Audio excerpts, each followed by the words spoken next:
Voglio ringraziare oggi una persona in particolare. Ci siamo sentiti, pensate, ieri mattina in maniera molto veloce, e lui ama il Veneto, questa persona, e la sua famiglia, sono molto legati al Veneto. Ho insistito io per poter dare comunicazione, non voleva, e mi ha chiesto di come stanno andando le cose e si tiene costantemente informato su questo.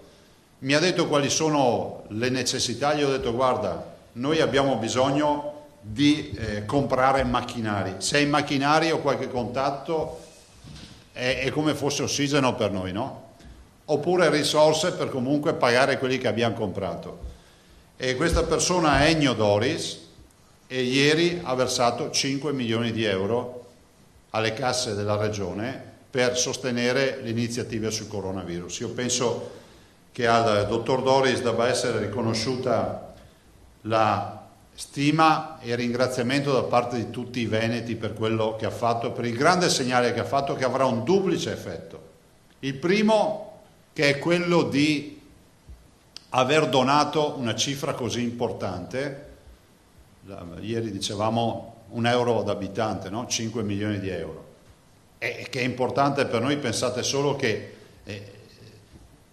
vuol dire almeno 150 postazioni di terapia intensiva, vuol dire che un ospedale se lo fa tutto con questo versamento.